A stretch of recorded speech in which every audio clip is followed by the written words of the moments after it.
नमस्कार दोस्तों, एक बार फिर से विद्या यूट्यूब क्लास पर आप लोगों का स्वागत है। दोस्तों, जैसे कि हमने अभी पिछले वीडियो पर बात किया था कोरबा जिला के बारे में। जी हाँ दोस्तों, कोरबा जिला के बारे में, मुंगेर जिला के बारे में, बिलासपुर जिला के बारे में बात किया था। आज हम बात करेंगे रायगढ़ जिला के बारे में। जी हाँ दोस्तों, रायगढ़ जिला के बारे में आज हम लोग क्या देखेंगे, विस्तार से चर्चा करेंगे। ठीक दोस्तों, तो आइए देखते हैं। रायगढ़ जिला का निर्माण कब हुआ? 1948 में हुआ। जी हाँ दोस्तों, 1948 में रायगढ़ जिला का क्या हुआ, निर्माण हुआ, गठन हुआ। रायगढ़ जिला केलो नदी के तट पर बसा हुआ है। जी हाँ दोस्तों, कई बार ये क्वेश्चन पूछ देता है कि कौन सा जिला कौन से नदी के तट पर बसा हुआ है। तो रायगढ़ जिला कौन से नदी के तट पर बसा हुआ है?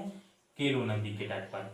ठीक दोस्तों, रायगढ़ को सिटी ऑफ म्यूजिक भी कहते हैं, सिटी ऑफ म्यूजियम भी कहते हैं। जी हाँ दोस्तों, क्योंकि संगीत का क्षेत्र में रायगढ़ जिला क्या है, अग्रणी है, सर्वश्रेष्ठ है, इसलिए से सिटी ऑफ म्यूजिक कहते हैं किसे, रायगढ़ जिला को। रायगढ़ जिला एक रियासत भी है। जी हाँ दोस्तों, रायगढ़ जिला पुराने जमाने में एक रियासत भी था। ठीक दोस्तों, रायगढ़ को शैलाश्राओं का गढ़ भी कहते हैं। जी हाँ दोस्तों, शैलाश्राओं का गढ़ भी कहते हैं। क्यों कहते हैं ये मैं आपको बताऊंगा, क्योंकि यहाँ पर प्राचीन कालीन अवशेष मिले हुए हैं। ठीक दोस्तों, अब हम बात करेंगे चक्रधर समारोह के बारे में। जी हाँ दोस्तों, रायगढ़ में चक्रधर समारोह मनाया जाता है, जिनके बारे में आज हम लोग चर्चा करेंगे। रायगढ़ में जो चक्रधर समारोह मनाया जाता है वह कितने दिनों तक चलता है? 10 दिनों तक चलता है। जो चक्रधर समारोह मनाया जाता है रायगढ़ में वह कितने दिनों तक चलता है? 10 दिनों तक चलता है दोस्तों। और कब से चालू होता है ये? तो गणेश चतुर्थी से लेकर चालू होता है ये। गणेश चतुर्थी से यह क्या होता है, चालू होता है। जो रायगढ़ जिले में चक्रधर समारोह मनाया जाता है वह गणेश चतुर्थी के दिन क्या होता है, चालू होता है। गणेश पूजा के दिन चालू होता है। और कितने दिनों तक चलता है? 10 दिनों तक चलता है। जी हाँ दोस्तों, चक्रधर समारोह यह राष्ट्रीय संगीत समारोह है। कौन सा संगीत समारोह है? राष्ट्रीय संगीत समारोह है दोस्तों। जी हाँ दोस्तों, यहाँ पर आंचलिक कलाकार आते हैं और अपने कला का क्या है, प्रदर्शन करते हैं, और उसी हिसाब से उन्हें पुरस्कृत किया जाता है। ठीक दोस्तों, राजा चक्रधर सिंह, उनके ही नाम पर राजा चक्रधर समारोह क्या है, मनाना चालू किया गया था। तो हम बात करेंगे राजा चक्रधर सिंह के बारे में। ठीक दोस्तों, राजा चक्रधर सिंह की उपाधि क्या है? संगीत सम्राट। पहला क्या उपाधि है? संगीत सम्राट। दूसरा क्या है? नत्थे खा। नत्थे खा की तरह राजा चक्रधर सिंह भी क्या था, अग्रणी था, मतलब विशेष था। अब इनकी राजा चक्रधर सिंह की विशेषता के बारे में देखेंगे तो यह तबला वादक था। जी हाँ दोस्तों, राजा चक्रधर सिंह क्या थे, तबला वादक थे। और कथक नृत्य में इनका बहुत बड़ा क्या था, योगदान था। जी हाँ दोस्तों, कथक नृत्य में क्या था, बहुत बड़े इनका योगदान था। यह क्वेश्चन कई बार पूछा गया है कि कौन से नृत्य में राजा चक्रधर सिंह का योगदान था, तो कथक नृत्य में इसका क्या है, योगदान है। ठीक दोस्तों, अब हम नोट कर बात करेंगे कि 2020 में कौन से नंबर का चक्रधर समारोह हुआ है। ठीक दोस्तों, तो 35वां चक्रधर समारोह 2019 में हुआ था और 36वां राजा चक्रधर समारोह 2020 में हुआ था। ठीक दोस्तों, यह बहुत ही क्या है, महत्वपूर्ण है। ठीक दोस्तों, ये तो हो गया राजा चक्रधर समारोह के बारे में। अब हम बात करेंगे केलो बांध के बारे में। जी हाँ दोस्तों, बहुत इंपॉर्टेंट बांध है, बहुत ही महत्वपूर्ण बांध है यह केलो बांध, अथवा मतलब अन्य नाम क्या है इनका, केलो बांध का, दिलीप सिंह जूदेव परियोजना। जी हाँ दोस्तों, दिलीप सिंह जूदेव जी को आप जानते होंगे, जो बहुत बड़े इनका रियासत था, हालांकि यह अब ये नहीं रहे। ठीक दोस्तों, मतलब केलो बांध का अन्य नाम क्या है, सर दिलीप सिंह जूदेव परियोजना। ठीक दोस्तों, केलो बांध कौन सी नदी पर है? नाम से ही पता चल रहा है केलो बांध, तो केलो नदी पर है। कौन सी नदी पर है? केलो नदी पर। यह केलो बांध से कौन कौन से जिला को लाभ होता है, लाभान्वित होते हैं, फायदा मिलता है?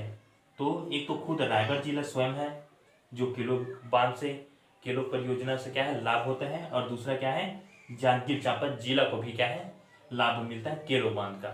ठीक दोस्तों, ये तो हो गया कुछ महत्वपूर्ण। अब हम बात करेंगे पाषाणकालीन स्थल के बारे में। मैंने आप लोगों को बताया कि रायगढ़ जिला को शैलाश्राओं का गढ़ क्यों कहते हैं, तो उनका कारण है यही, पाषाणकालीन क्या है, स्थल। बोतलदा पाषाणकालीन स्थल है, जो सबसे लंबी गुफा है। जी हाँ दोस्तों, बोतलदा नाम से ही पता चल रहा है, बोतलदा मतलब बोतल। बोतल कैसा होता है, लंबा होता है ना, तो सबसे लंबी गुफा है, आपको ऐसे ही याद करना है। बोतलदा मतलब बोतल, और बोतल कैसा लगता है, कैसा रहता है, लंबा रहता है, तो सबसे लंबी गुफा है कौन, बोतलदा। दूसरा है कबरा पहाड़। जी हाँ दोस्तों, दूसरा क्या है, कबरा पहाड़ पाषाणकालीन स्थल है। तीसरा है सिंगनपुर की गुफा। जी हाँ दोस्तों, सिंगनपुर सबसे प्राचीन गुफा है। जी हाँ दोस्तों, सबसे प्राचीन गुफा कौन है, तो सिंगनपुर की गुफा, जिसमें मानव आकृति के साक्ष्य मिले हैं। जी हाँ दोस्तों, कौन सा साक्ष्य मिले, मानव आकृति के क्या है, साक्ष्य मिले हैं। इन्हीं के कारण, पाषाणकालीन स्थलों के कारण रायगढ़ जिला को शैलाश्राओं का क्या कहते हैं, गढ़ कहते हैं। ठीक दोस्तों, अगला है पुजारी पाली। पुजारी पाली क्या है, पुजारी पाली में क्योटिन माता का मंदिर है। जी हाँ दोस्तों, क्योटिन माता का क्या है, मंदिर है। ठीक दोस्तों, कहाँ, पुजारी पाली, रायगढ़ में। अगला है बारदेव गांव। बारदेव गांव में मौर्यकालीन साक्ष्य मिले हैं। मौर्य के कालीन साक्ष्य के अवशेष मिले हैं दोस्तों। जी हाँ दोस्तों, मौर्यकालीन क्या मिले हैं, अवशेष मिले हैं, साक्ष्य के अवशेष मिले हैं। कहाँ से, बारदेव गांव, रायगढ़ से। ठीक दोस्तों, अगला हम बात करेंगे मोनेट कंपनी। मोनेट कंपनी क्या है, तो यह स्टील और पावर कंपनी है। जी हाँ दोस्तों, स्टील एंड पावर कंपनी है कौन, मोनेट कंपनी। दूसरा है राबर्सन। ये क्या है, राबर्सन क्या है, यह स्टेशन है, यह रेलवे स्टेशन है, और ये ब्रिटेन व्यक्ति के नाम पर रखा हुआ है। जी हाँ दोस्तों, ये हमारे लिए बहुत बड़ी दुख की बात है कि जिस अंग्रेज ने हमें गुलाम किया, गुलाम रखा हमें, उनके ही नाम पर आज तक राबर्सन स्टेशन नाम चल रहा है। जी हाँ दोस्तों, राबर्सन स्टेशन नाम चल रहा है आज तक। ये हमारे छत्तीसगढ़ के लिए, वो हमारे भारत के लिए बहुत दुख की बात है, जो अंग्रेजों के नाम पर कुछ चीज अभी भी छूट चुका है, जिसे हम बदल नहीं सक रहे हैं। ठीक दोस्तों, ब्रिटेन व्यक्ति के नाम पर है राबर्सन, जो अत्याचारी था, ब्रिटेन व्यक्ति के नाम पर। ठीक दोस्तों, किरोड़ी मर्ग। किरोड़ी मर्ग क्या है, JSPL मतलब जिंदल स्टील पावर लिमिटेड। जी हाँ दोस्तों, जिंदल स्टील पावर लिमिटेड कहाँ है, रायगढ़ में है, किरोड़ी मर्ग।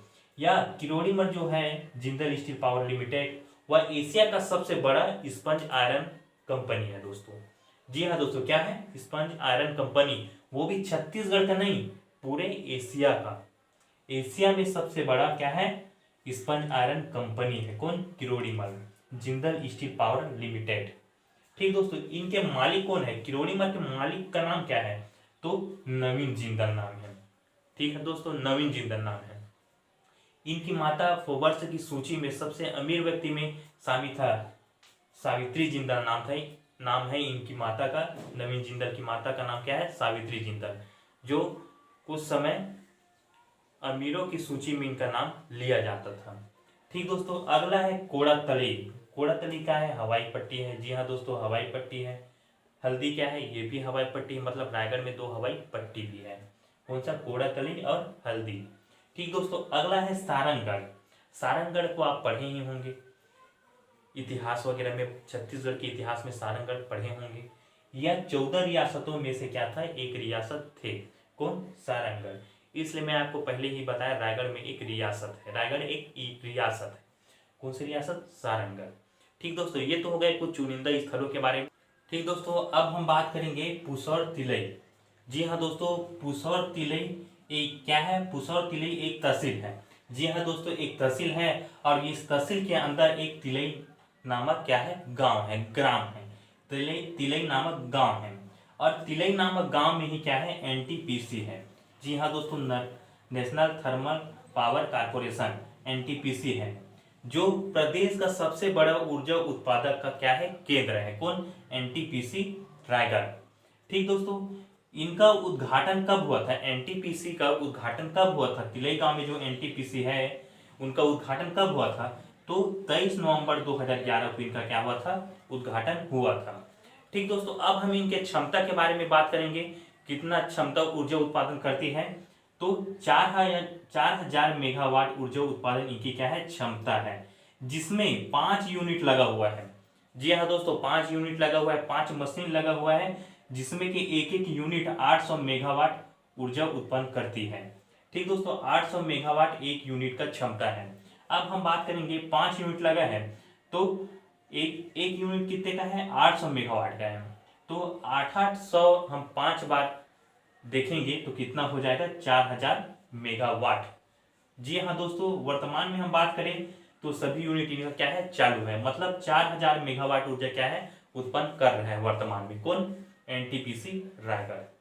ठीक दोस्तों, अब हम बात करेंगे मोहन जूट मिल। जी हाँ दोस्तों, यह क्वेश्चन कई बार पूछा गया है कि मोहन जूट मिल कहाँ है, कौन से जिले में है, तो रायगढ़ जिले में। इनका स्थापना कब हुआ था?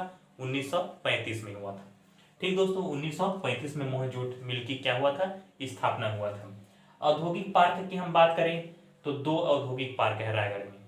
ठीक दोस्तों, पहला पुंजी और दूसरा तमनार या OP Jindal steel power plant है यहाँ का औद्योगिक पार्क में। ठीक दोस्तों, अब हम बात करेंगे पर्यटन स्थल के बारे में कि रायगढ़ जिले में कौन कौन से ऐसे पर्यटन स्थल हैं जो मन को क्या कर लेता है, मोहित कर लेता है। तो बात करेंगे हम बसना झार, अगला है ओंगना, अगला है क्या, कर्मगढ़, और तीसरा अगला क्या है, गोमर्दा। गोमर्दा एक अभ्यारण्य भी है, ये भी तो पर्यटन स्थल हुआ ना, अभ्यारण्य ही तो पर्यटन स्थल है।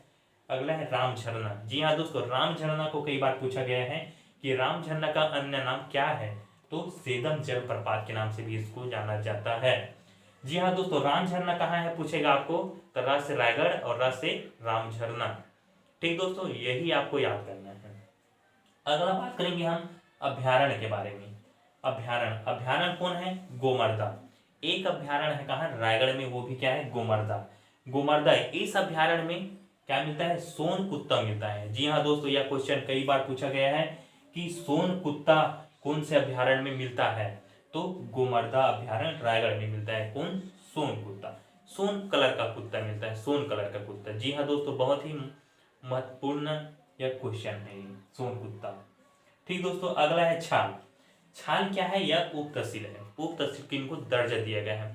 कौन दिया गया है, पूर्व सीएम डॉक्टर रमन सिंह के द्वारा। जब यह अटल विकास यात्रा के दौरान निकले थे तो छाल को इन्होंने उप तहसील का दर्जा दिया है। कौन? रमन सिंह जी द्वारा। ठीक दोस्तों, ये अब हम बात करेंगे महानदी सीमा विवाद के बारे में।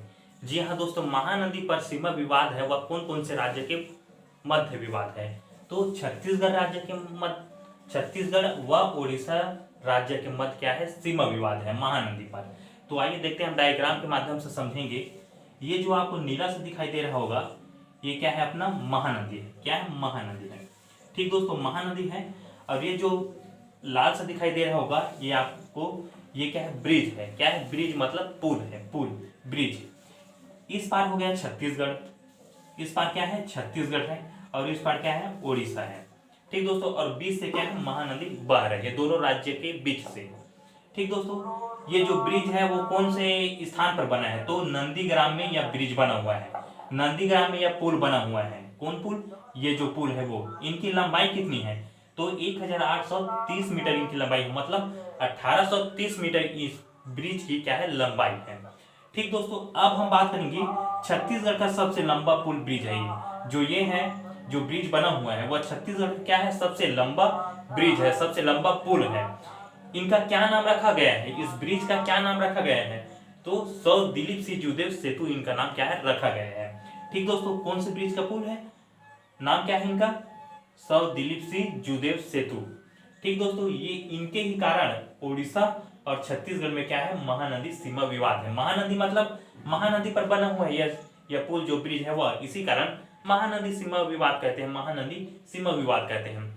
ठीक दोस्तों, तो आपको पूछ देगा, इनकी लंबाई को पूछ देगा अक्सर कि स्वयं दिलीप सिंह जूदेव सेतु की लंबाई कितनी है, तो 1830 मीटर इनकी क्या है, लंबाई है। कौन कौन से जिला नहीं, सॉरी, कौन कौन से राज्य के मध्य सीमा विवाद है, तो छत्तीसगढ़ और उड़ीसा राज्य के मध्य। ठीक दोस्तों, अब हम अगला बात करेंगे, रायगढ़ जो है एसटी विधानसभा क्षेत्र है। जी हाँ दोस्तों, एसटी विधानसभा क्या है, क्षेत्र है। कौन? रायगढ़ जिला। अब हम बात करेंगे खरसिया। खरसिया, खरसिया क्या है, वर्तमान छत्तीसगढ़ के शिक्षा मंत्री जो है ना, छत्तीसगढ़ के वर्तमान की जो शिक्षा मंत्री है श्री उमेश पटेल जी, वह यही के क्या है, विधायक है। जी हाँ दोस्तों, यही खरसिया के क्या है, विधायक है। जो वर्तमान में कांग्रेस जो सरकार है, कांग्रेस की सरकार है, उसमें जो शिक्षा मंत्री है छत्तीसगढ़ का उमेश पटेल जी, वर्तमान में खरसिया के ही विधायक है। इन्होंने पूर्व आईएएस अधिकारी ओपी चौधरी को आप लोग जानते होंगे, बहुत ही टैलेंटेड अधिकारी हैं, अधिकारी थे बोलेंगे हम, क्योंकि पूर्व आईएएस थे। अधिकारी ओपी चौधरी थे, उनको ही क्या है उमेश पटेल जी ने हराया है और खरसिया विधानसभा क्षेत्र से विजय हासिल किया है। ठीक दोस्तों, कब 2018-19 में जब चुनाव हुआ था तब।